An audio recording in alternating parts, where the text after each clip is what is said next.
출애굽기 13장입니다. 출애굽기 13장 20절에서 22절. 출애굽기 13장 20. 여보세요? 네. 출애굽기 13장 20절에서 22절. 구약 성경 101쪽입니다. 찾으셨습니까? 우리 세 절인데 같이 한번 읽겠습니다. 그들이 숫곳을 떠나서 광야 끝 에담의 장막을 치니 여호와께서 그들 앞에서 가시며 낮에는 구름 기둥으로 그들의 길을 인도하시고 밤에는 불 기둥을 그들에게 비추사 낮이나 밤이나 진행하게 하시니 낮에는 구름 기둥 밤에는 불 기둥이 백성 앞에서 떠나지 아니하니라. 아멘. 우리 옆에 아무 인사 나누실까요? 기도하는 성도님이 진짜 우리 교회 보배이십니다. 그렇게 하겠습니다.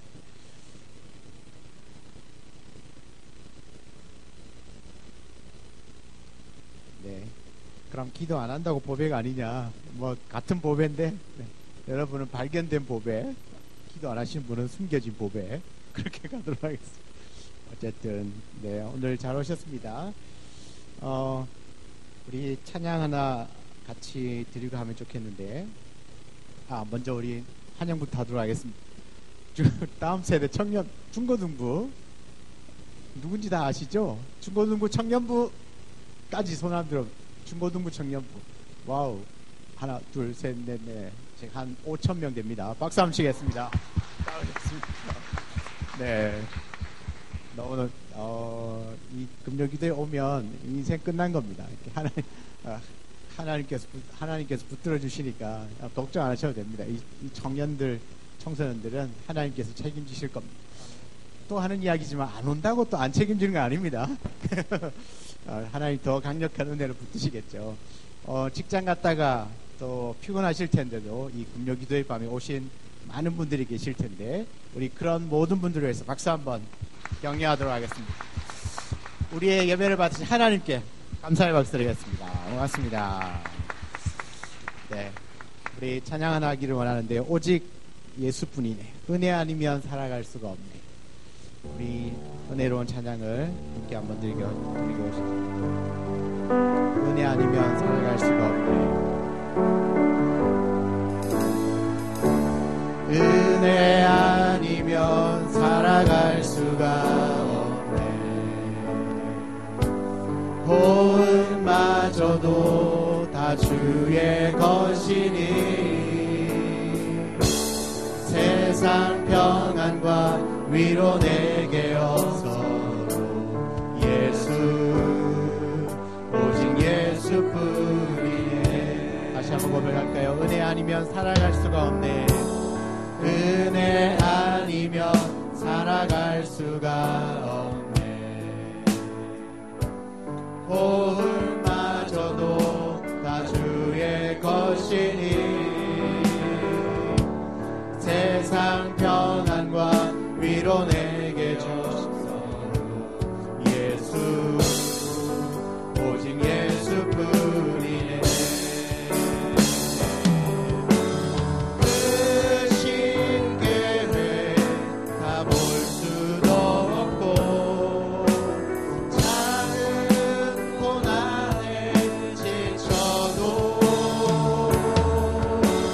주께 묶인 나의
수가 없네. 나의 모든 것 나의 모든 것 다 주께 맡기니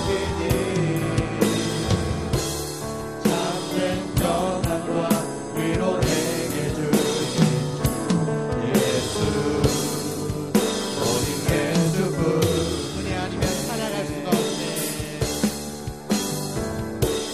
은혜 아니면 살아갈 수가 없네. 나의 모든 것 다 주께 맡기니 나의 모든 것 다 주께 맡기니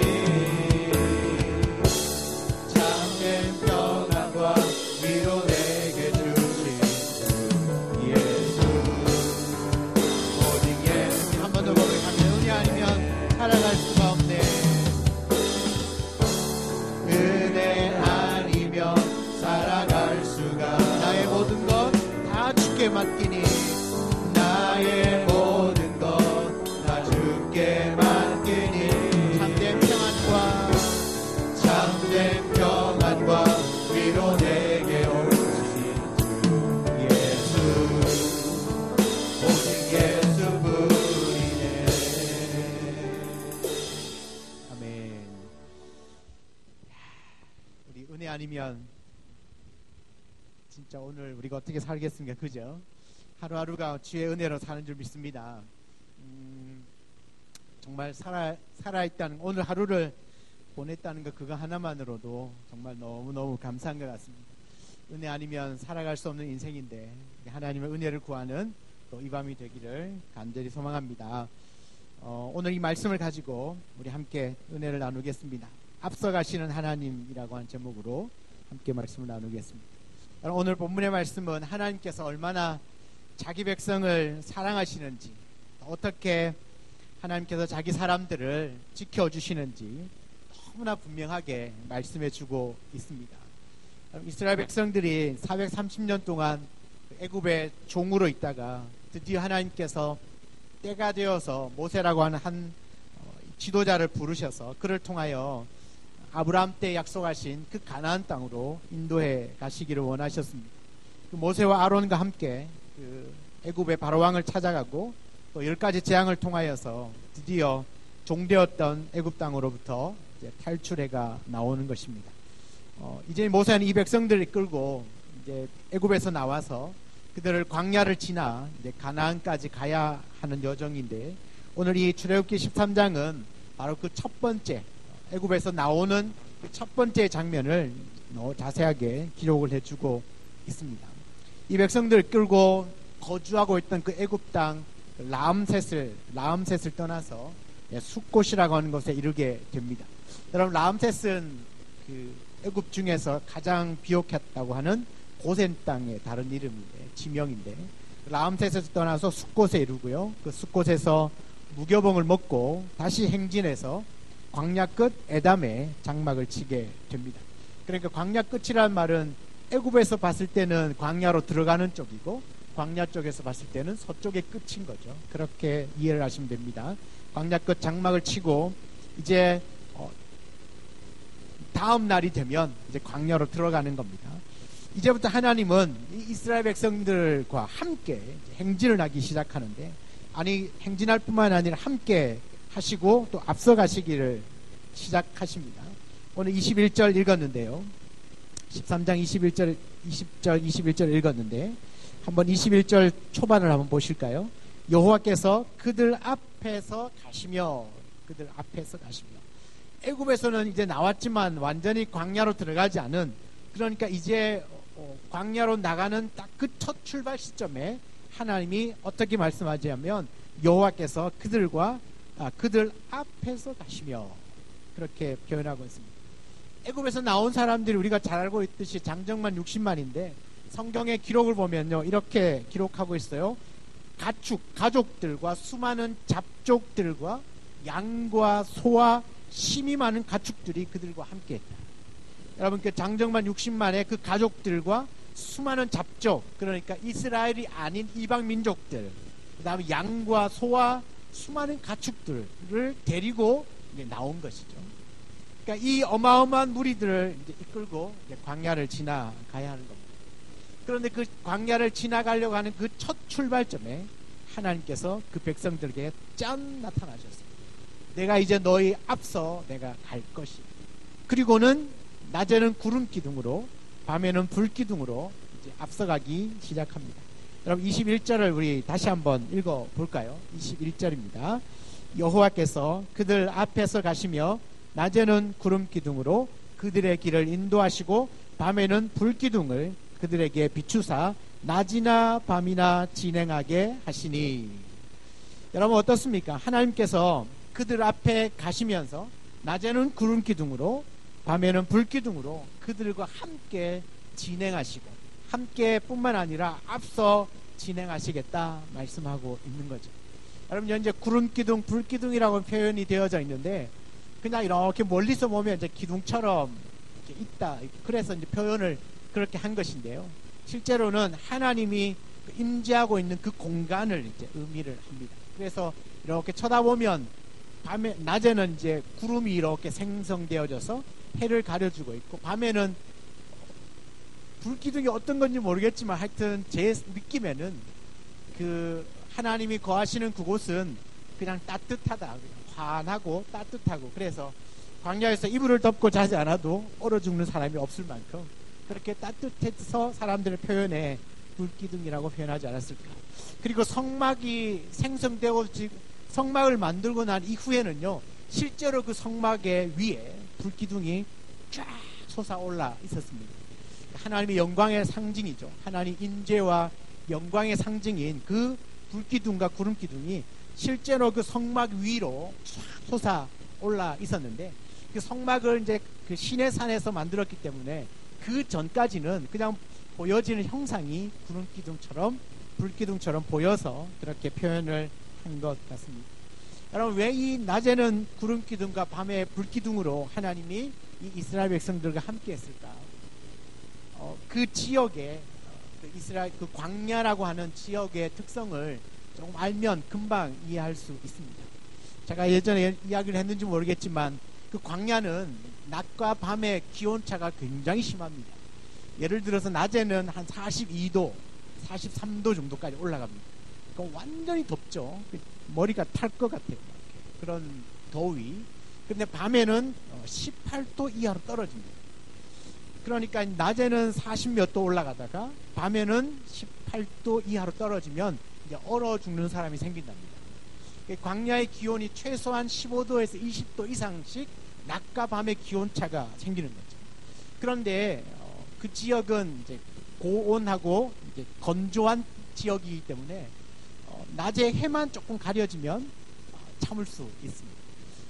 그래서 아무리 42도, 43도가 올라가도 그러니까 나무 그늘 밑에 가면 시원합니다. 이렇게 참을 수 있어요. 여러분 그런 기온 아시잖아요, 그죠? 그래서 그 광야를 지날 동안에 낮에는 구름 기둥으로 하나님이 그 뜨거운 햇볕을 막으셨어요. 그래서 그들이 그 쫙빛에 그늘도 없어서 그 뜨거운 햇빛을 가려줄 만한 곳이 광야는 아무것도 없거든요. 그런데 하나님이 구름 기둥으로 그 뜨거운 햇빛을 막아주시고 밤에는 그 광야에 18도 이상 내려가면 우리는 선선하고 좋다 하지만 그분들은 얼어 죽는다고 그러더라고요. 그래서 18도 이상 떨어져도 그 불기둥 안에 있으면 따뜻하게 이불 안 덮고 자도 괜찮은 감기 안 걸릴 만큼 그렇게 하나님께서 이렇게 보호하여 주시는 것이죠. 여러분 성경 어디에도 보면 얼어 죽었다는 이야기 없죠. 실제로 지금도 가난한 사람들, 그러니까 이곳저곳 다니면서 목축을 하는 사람들, 그 광야에서 있죠. 목축업을 하는 분들은 가끔씩 이제 얼어 죽는 사람들이 생겨난다고 그래요. 그러니까 그 얼어 죽는 온도가 언제냐면 한 16도, 16도 정도 되면 이제 얼어 죽는데요. 그런 사람들이 생겨난다고 그러더라고요. 뭐 제대로 덥지 않으면 그런 일이 있는 거겠죠. 그러니까 하나님이 광야로 들어가기 전에 하나님이 이 백성들을 위하여서 가장 철저하게 준비하셨습니다. 그게 뭐냐? 구름 기둥과 불 기둥이었어요. 그 범위 안에만 있으면 가장 안전하게 보호받을 수 있는 곳이 구름 기둥과 불 기둥이었어요. 밤에는 그 애굽에서 나올 때 보따리 싸서 나왔겠죠. 나올 때 이불 들고 나왔겠습니까? 그냥 있는 옷 몇 가지 막 챙겨서 나왔겠죠. 근데 만약에 광야에서 날씨가 추웠다면 아마 정말 추위에 얼어 죽은 사람들이 많았을 텐데, 하나님은 불기둥으로 그 백성들을 철저하게 보호하여 주시고, 낮에는 뜨거운 햇빛을 막아주시고 밤에는 추위를 막아주시는 그 구름기둥과 불기둥, 하나님이 함께 하시는 그곳에 있을 때 이 백성들이 가장 안전했다고 하는 거예요. 사랑하는 여러분, 우리는 어떨까요? 그때 내가 너와 함께 하시겠다고 하는 분명한 약속의 말씀처럼 그들 백성의 눈에 보이도록 구름기둥과 불기둥으로 임재하셨거든요. 그리고 그 광야 40년 동안 한 번도 떠난 적이 없이 함께 하셨던 그 하나님인데, 오늘날 저와 여러분에게도 이 구름기둥과 불기둥과는 비교할 수 없는 하나님이 우리와 함께 하시거든요. 누구시죠? 성령 하나님이시죠. 성령 하나님이 우리에게 함께 하셔서 영원토록 우리에게 인도자가 되시고 보호자가 되어주신 줄 믿습니다. 여러분, 오늘 이 말씀 가운데 여호와께서 그들 앞에 가신다라고 하는 의미가 뭘까요? 너무 간단하고 쉬워요. 그건요, 첫 번째는 하나님이 내가 너의 인도자가 되어주겠다는 말이에요. 하나님이 인도자가 되어주겠다. 여러분, 광야를 지날 때는요, 반드시 인도자가 있어야 합니다. 왜냐하면 인도자 없이는 그 광야를 지날 수가 없어요. 왜냐, 방향도 알 수 없고 어느 곳으로 가야 정방향인지를 알 수가 없어요. 그래서 오늘날에도 안내자가 없이 이 광야를 지나가는 건 거의 자살행위라고 합니다. 그만큼 광야에는 길이 없기 때문에 방향을 잃어버리기가 쉽고, 방향을 잃어버리면 그냥 금세 어떤 짐승의 위협이라든지 아니면 추위, 더위의 위험에 빠져서 정말 힘든 일을 겪을 수가 있다는 것이죠. 그때 물을 구할 수도 없고 음식을 구할 수도 없고 그 길을 전혀 모르면 헤매이다가 죽을 수밖에 없는 거죠. 그래서 광야를 지날 때는 반드시 안내자를 대동합니다. 지금도 수많은 그 성지순례자들이 그 광야를 지나가는데도 그냥 지나가지 않습니다. 반드시 안내자가 붙습니다.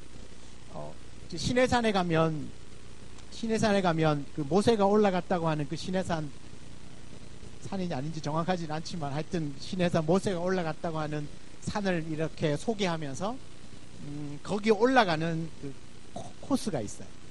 우리 순례객들이 시내산에 올라가는 코스가 있는데, 그 올라가는 그 길을 다 닦여져 있고요, 사람들이 다 같이 가는데도 반드시 안내자가 붙습니다. 지금도 베두인이라고 하는 유목민족들이 그 일들을 해요.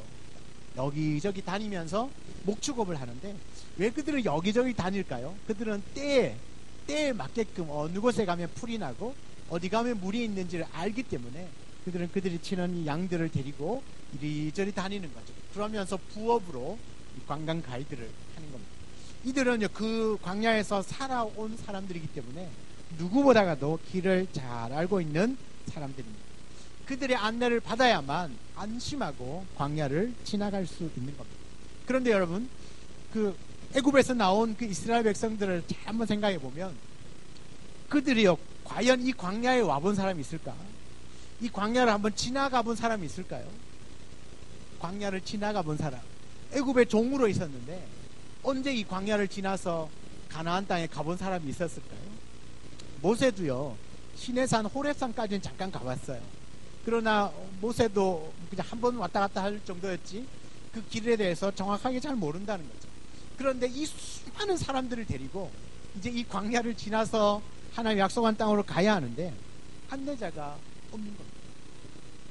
그런데 하나님은 그 시작하는 시점에, 광야로 들어가는 첫 시점에 하나님이 뭐라고 말씀하시죠?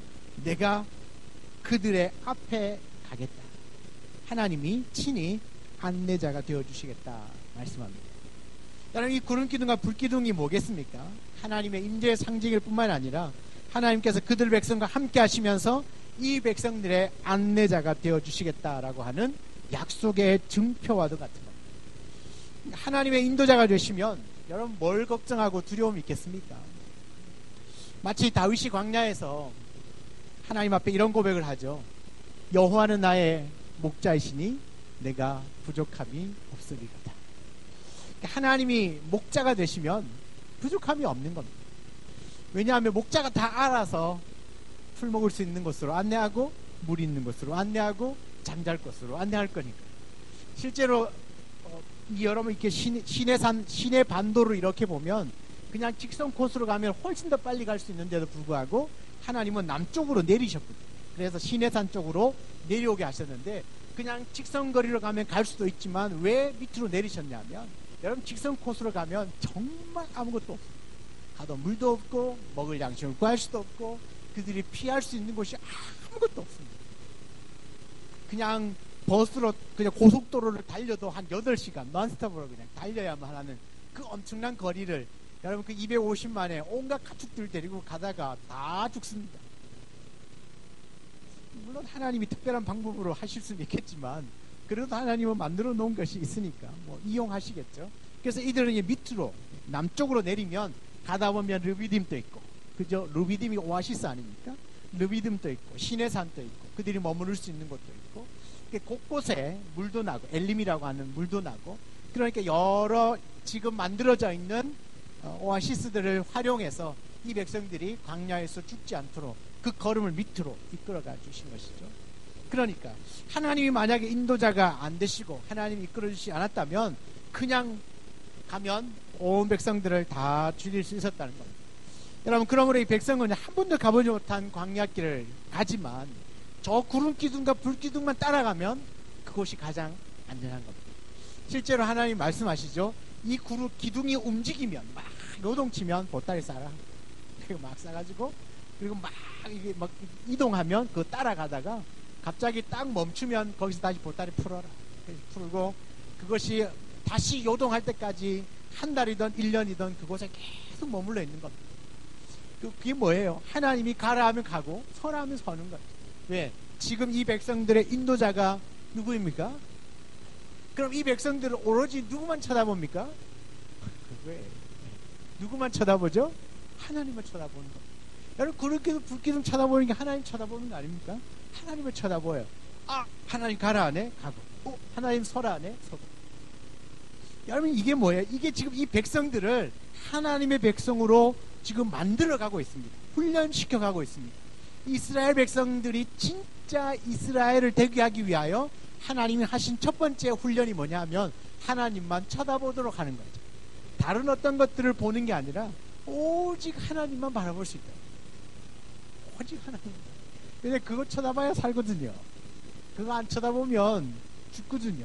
실은 내가 이 길 잘 아는데 어렴풋하게 아마 저쪽으로 가면 될 거야 라고 그 대형을 이탈했다. 그러면 아마 살아남지 못할 겁니다.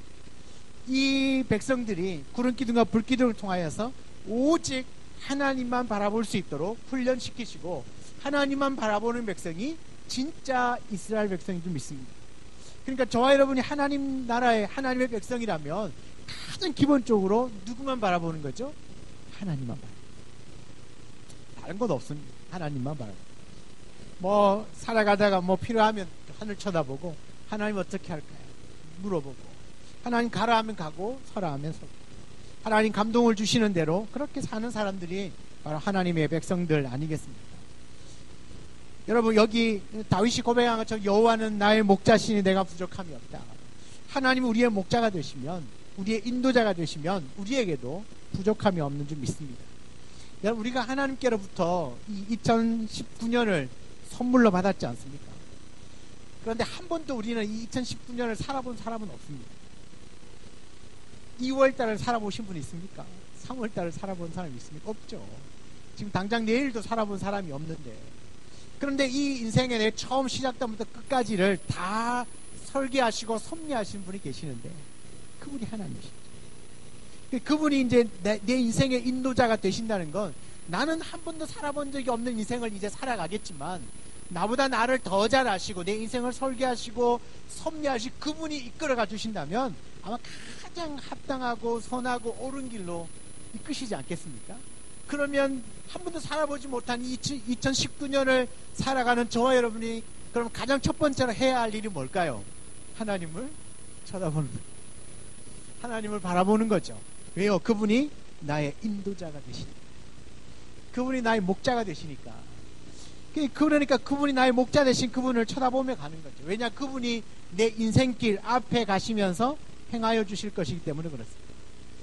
우리가 한 번도 살아보지 못한 인생이라 두려움도 있을 수 있고 염려가 있을 수도 있고 걱정이 있을 수도 있고 과연 이게 될까? 이렇게 해서 될까라고 싶지만 우리가 하나님을 바라보게 되면 하나님을 의지하게 되면 그래 하나님이 인도하시는 대로 한번 가보자 하면 그 길이요 안 될 것 같아도 되게 하시고 힘들 것 같아도 그 힘든 것도 이기게 하시고 분명히 염려거리 이거 분명히 안 될 건데 하나님이 하시면 될 줄 믿습니다. 그래서요 하나님을 바라보고 가는 성도들의 삶은 오직 승리할 수밖에 없습니다. 왜요? 누가 인도자가 되시니까요? 하나님이 인도자가 되시니까. 우리가 동일하게 다윗처럼 고백해야 합니다. 여호와는 나의 목자시니 내가 부족함이 없습니다. 하나님이 나의 인도자가 되시니 내가 부족함이 없습니다. 여러분 이 시편 23편 1절을요 북한 성경에 보면 어떻게 해석해 놓은지 아십니까? 북한 성경 북한 사람들이 보는 성경이 여호와가 나의 목자이시니 아쉬울 것이 없어라. 아쉬울 것이 없어라. 정겹지 않습니까? 저는 이게 너무 감동을 받아가지고 이 표현이 더 좋은 것 같아요. 여호와가 나의 목자가 되시니 아쉬울 것이 없다. 부족함이 없다는 것보다 아쉬울 게 없다는 게 더 좋은 것 같아요. 북한 사람들이 더 정감이 있는 것 같아요. 어쨌든 하나님 우리 인도자가 되시면 뭐 아쉬울 것도 없고 부족할 것도 없습니다. 그분 안에 다 있기 때문에 그렇죠. 혹시나 살다가 장애물을 만나도 거기까지 인도하신 분이 누구예요?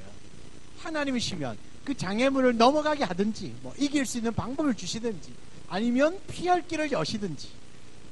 왜요? 하나님이 인도하신 길이잖아요. 하나님이 인도해 가신 길을 가다가 혹시나 걸리면 그건 뭐예요?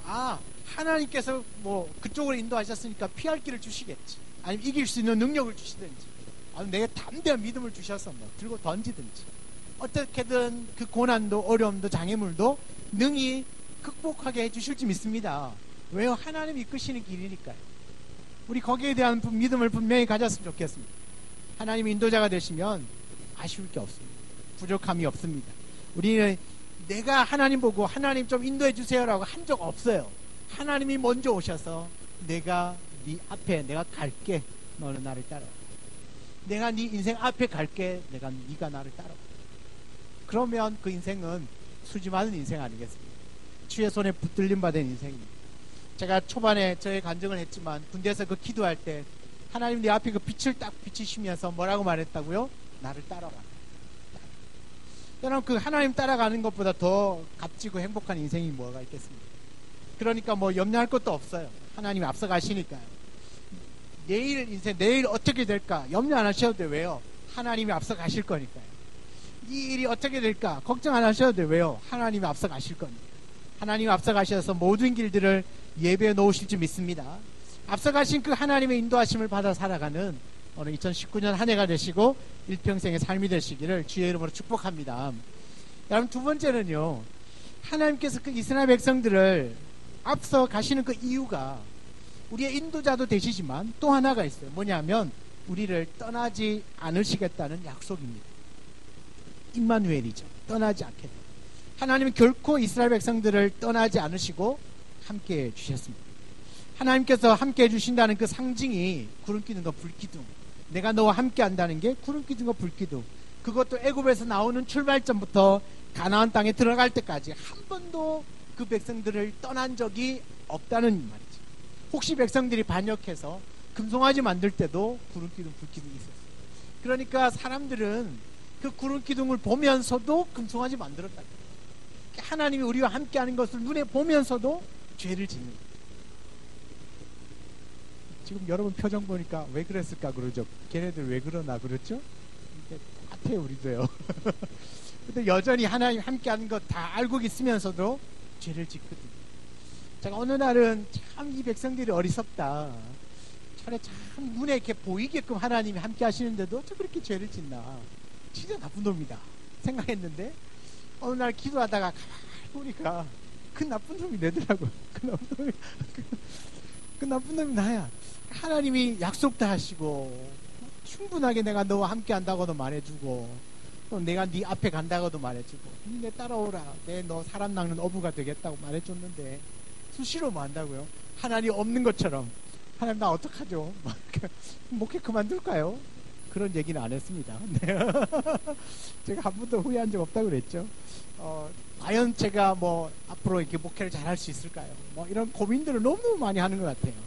그러면서도 내 욕심대로 내가 하고 싶은 거 막 하고 싶고, 정말 내가 가지고 싶은 거 막 가지려고 노력하고 하는 그런 것들을 보면서 참 그 이스라엘 백성이나 나나 50부 100보다 그 시대 사람이나 지금 오늘날 우리 살아가는 우리들이나 50부 100보다. 여러분, 교회 다니는 성도들 치고요, 하나님 없다는 것, 하나님 계시다는 거 안 믿는 사람 잘 없거든요. 하나님 계시고 하나님 나와 함께 하시고 나를 사랑하고 나를 축복하는 거 다 알면서도 죄 짓잖아요. 똑같죠? 다 알면서도 허튼 짓 한번 해보고 싶거든요. 그냥 한번 일탈해보고 싶거든요. 똑같다니까요.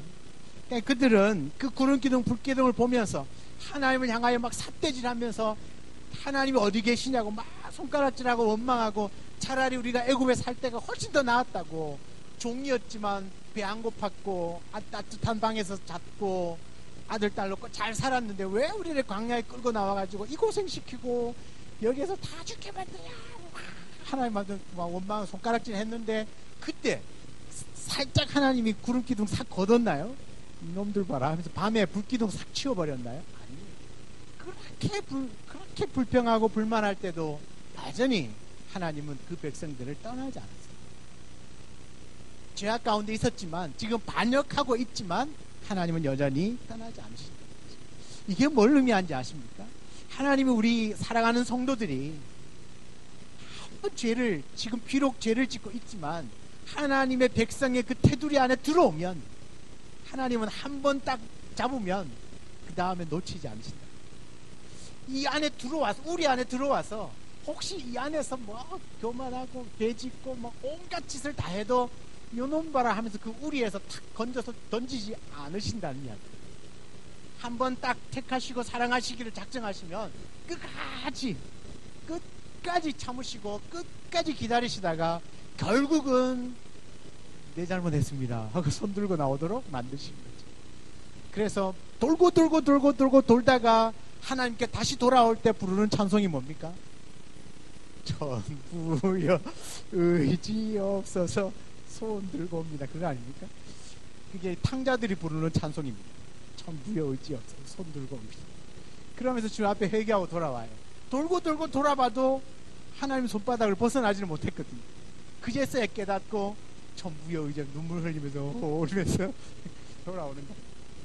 그 왜 그렇습니까? 여러분, 이 하나님의 사랑은요, 하나님의 그 우리 안에 들어가면 아무리 죄를 지었고 정말 온갖 짓을 다 해도 하나님은 우리를 결코 떠나지 않으십니다. 그것을 광야에서부터 이 백성들을 택하실 때부터 하나님은 보여주셨어요. 그냥 말씀을 하신 것이 아니라 실제로 보여주셨다는 거예요. 보여주셨어요.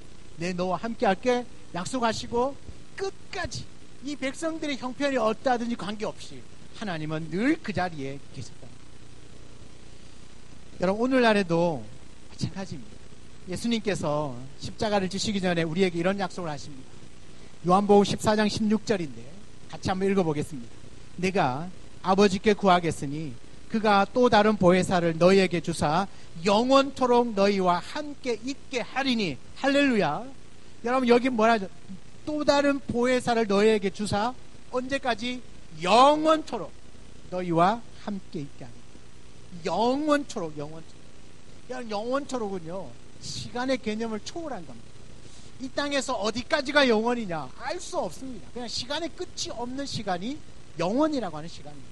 그러면 우리가 이 땅에 살아가는 시간과 그 다음에 나중에 혹시나 주님이 재림하시기 전에 우리가 죽게 되면 또 먼저 가 있을 그 천국과 그 천국에서 살아가는 모든 시간들이 다 영원의 시간에 들어가는 거죠. 그러니까 하나님이 함께 해주심의 약속이 지금부터 언제까지요? 영원까지.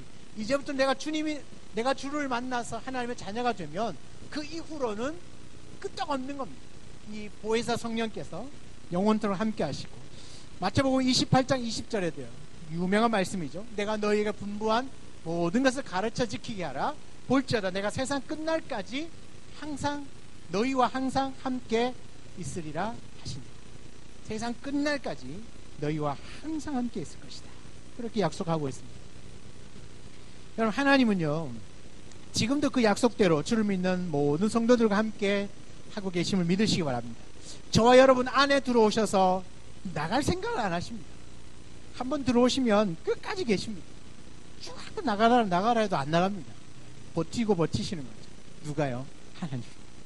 성령님이 내 안에 들어오셔서 버티는 거예요. 내 죄를 지으면서 이 죄가요 막 성령님을 하고 밀어내도 계속 쥐죽은 듯이 조용하고 있다가 어느 날 기회를 쫙 봐가지고 성령께서 다시 힘을 빡 실어가지고 죄를 물리치고 죄를 이기게 하시고 결국 그 성령에 붙들린 사람으로 살아가게 하시는 거죠. 비록 내가 살아가는 삶 가운데 하나님이 없는 것처럼 느껴져도 하나님은 없는 게 아닙니다. 우리가 죄를 지을 때 보면요, 처음에 할 때는 마음에 막 찔리거든요. 이렇게 하면 되나? 2번 하면요, 세 번째 하면요, 네 번째, 5번째 똑같은 걸 반복하면 나중에는 덤덤해지고 하나님도 생각 안 나고 죄 지어도 별 걱정도 안 들고 그냥 무심코레 계속 하게 된다는 이야기죠. 그러면 그때 그러면 하나님이 떠나셨습니까? 하나님 잠시 내 몸 밖에 좀 나가 계셨습니까? 하도 속상해가지고. 그러니까 죄를 짓고 막 방탕하게 살 때는 잠깐 나가 계시다가 때를 보고는 다시 쏙 들어오셔가지고 요놈하면서 이렇게 채찍질하면서 바른 길로 인도하십니까? 아니요. 우리가 어떻게 살아가든지 간에 한 번 내 안에 들어오신, 그러니까 내주하시는 성령이란 말이죠.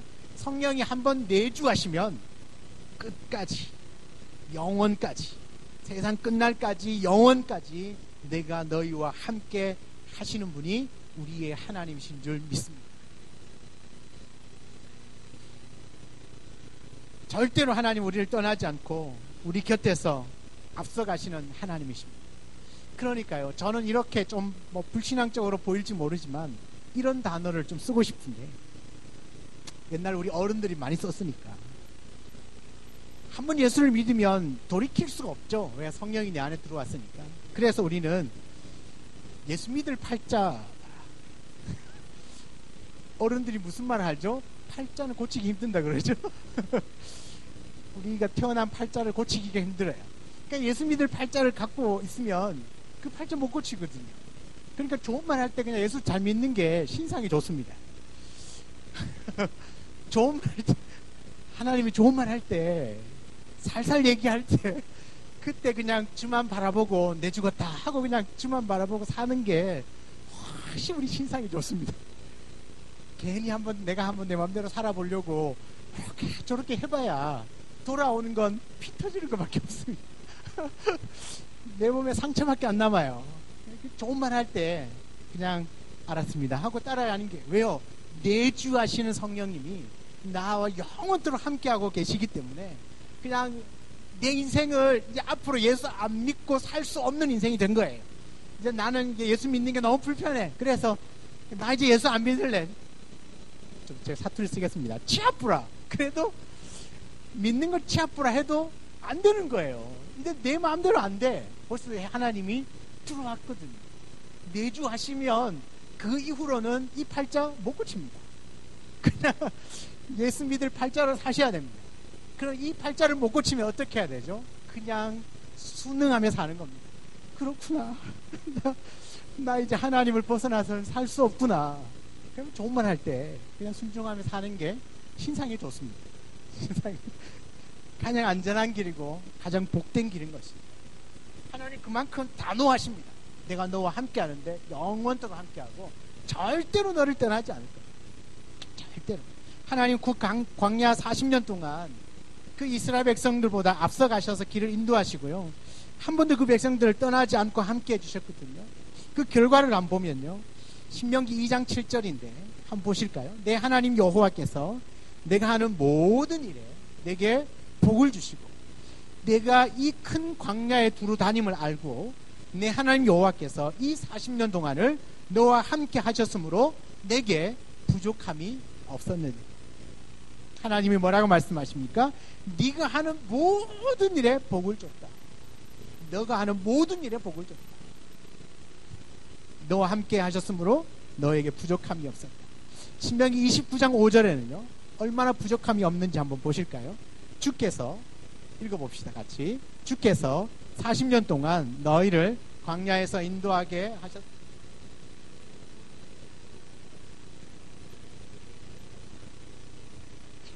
네, 진짜 부족함이 없게 하셨죠? 어떻게 인도하셨습니까? 광야를 지나는 40년 동안 너의 몸에 옷이 낡아지지 않고 신발이 헤어지지 않는다. 40년 동안 신는 신발, 40년 동안 떨어지지 않는 옷. 우와, 이 정도면 굉장하지 않습니까? 40년 동안 떨어지지 않는 신발, 옷. 진짜 안 떨어졌겠습니까? 그죠? 그러나 이렇게 표현하는 이유는 그만큼 하나님이 공급해 주셨다는 이야기죠. 반대말 공급해 주셨기 때문에 그들은 거기에 대해서는 부족함이 없었다. 여기에 성경은 너의 옷과 신발을 이야기하지만 그 광야에서 살아가는 그 삶의 모든 것들을 말합니다. 살아가는 모든 것들. 여러분, 그 많은 250만이요 광야에 텐트 치고 산다고 생각해 보세요.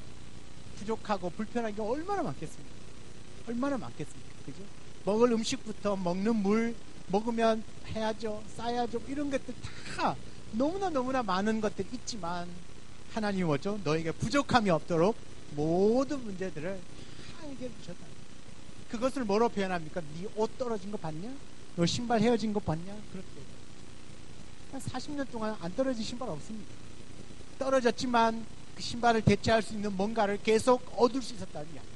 그래서 그들이 맨발로 다닌 적이 없었다라고 말할 수 있는 겁니다. 여러분, 이 40년 동안 그 많은 백성들이 광야에서 옷이 낡아지지 않고 신이 헤어지지 않도록 하나님이 어떻게 하셨다고요? 부족함이 없도록 하셨다. 부족함이 없도록. 여러분, 먹을 음식이 없어서 굶어 죽었다, 마실 물이 없어서 죽었다는 이야기는 성경 어디에도 없습니다. 또 길을 잃어버려서 낙오했다, 그래서 짐승에게 잡혀 먹었다, 길을 잃어서 가봤더니만 가나안 땅이 아니고 애굽이었다, 이런 사람도 없어요. 밤에 얼어 죽었다는 사람도 없습니다. 낮에 타 죽었다는 사람도 없습니다. 오히려 죄 때문에 죽었지 하나님이 만들어 놓으신 그 환경 때문에 죽은 사람들은 아무도 없었다는 거예요. 그만큼 뭐죠? 안전했고 부족함이 없었다는 이야기. 사랑하는 성도 여러분, 우리가 하나님께서 우리와 함께 하시는, 우리의 인생에 앞서가시는 그 하나님은 우리가 처음에 봤던 것처럼 우리의 인생을 인도하여 주실 뿐만 아니라 끝까지 우리와 함께 하셔서 부족함이 없도록 하시는 분이 우리 하나님이신 줄 믿습니다. 저와 여러분이 믿는 하나님이 바로 이런 하나님이십니다. 그러니까 우리의 인생을 주님께 맡긴다는 건 이 두 가지 면에 대해서 믿는 겁니다. 하나님이 내 인생도 앞서가셔서 준비하시면 부족함이 없을 것입니다. 그 하나님이 내가 어떤 환경 가운데서도 나를 떠나지 않고 영원토록 나와 함께 하실 것이다.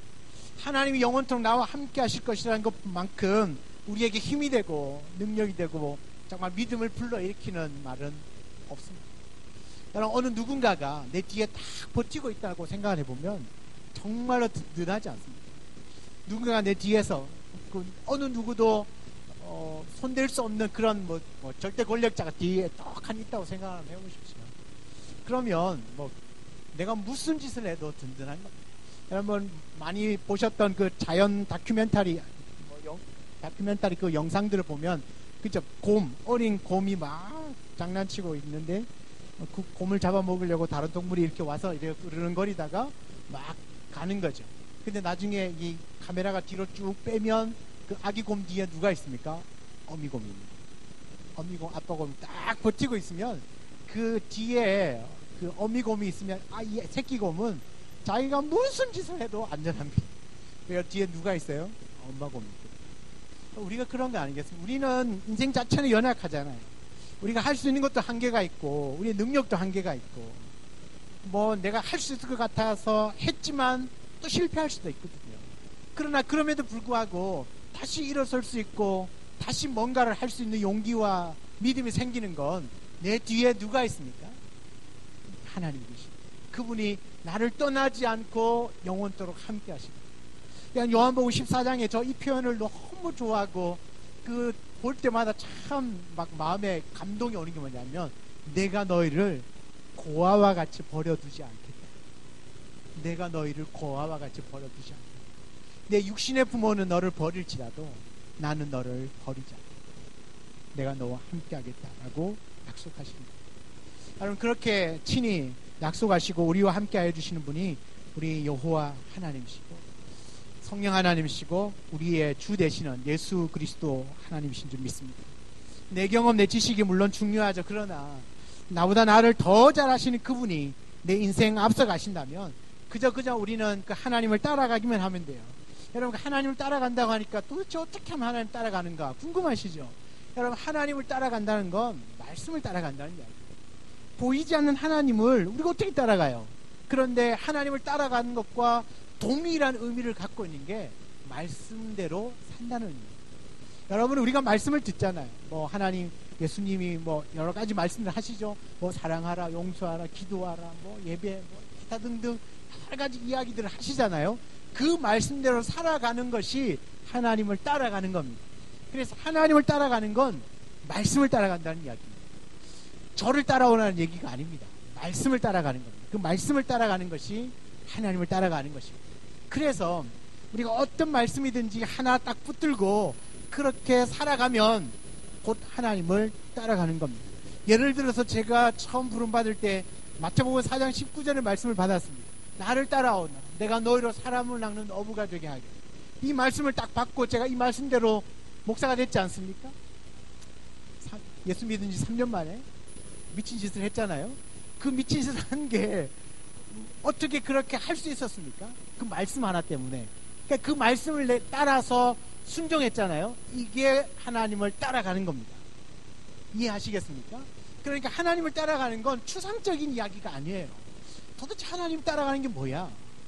그 하나님을 따라간다는 건 곧 내가 말씀을 듣고 그 들은 말씀대로 내가 그렇게 한번 살아보려고 살아간다는 거죠. 애를 써본다는 거죠. 말씀대로 살아보려고 힘쓸 때 그것이 곧 하나님을 따라가는 삶입니다. 여러분, 하나님을 따라가기를 원합니다. 그렇게 따라가다 보면 하나님이 나와 함께 하셔서 임마누엘 하시는 것도 충분히 느낄 수 있고, 하나님 내 인생에 앞서 가셔서 모든 장애물도 제거하시고 피할 길도 열어주셨다는 사실도 알게 되실 겁니다. 사랑하는 여러분, 우리에게는요 거절할 수 없는 인생의 안내자, 인도자가 계십니다. 내가 거절할 수 없습니다. 불가항력적이고 하나님이 나를 찜하셨기 때문에 여러분은 피할 길이 없습니다. 그분은 내가 거절한다고 안 오실 분이 아닙니다. 독하신 분입니다. 거절할 수 없는 우리 인생의 안내자, 그분이 우리 하나님이십니다. 여러분, 우리가 아무리 거절하고 싫고 결코 떠나려고 해도 떠나지 않으시는 분이 우리 하나님이신데, 그렇다면요 그분은요 우리 앞서가신 하나님이시고 우리 앞서가셔서 우리의 인도자가 되시는 하나님이시고 절대로 우리를 떠나지 않고 영원토록 함께 하시는 임마누엘 하나님이심을 믿으시고 우리가 그 믿음대로 살아가기를 주의 이름으로 축복합니다. 그래서 우리가 이 두 가지를 분명하게 믿고 갑시다. 하나님은 나의 뭐가 되신다고? 인도자가 되시고, 그래서 나는 부족함이 없다. 그 다음에 뭘 믿어야 되죠? 하나님은 영원토록 나와 함께 하시고 절대로 나를 버리거나 떠나지 아니하신다.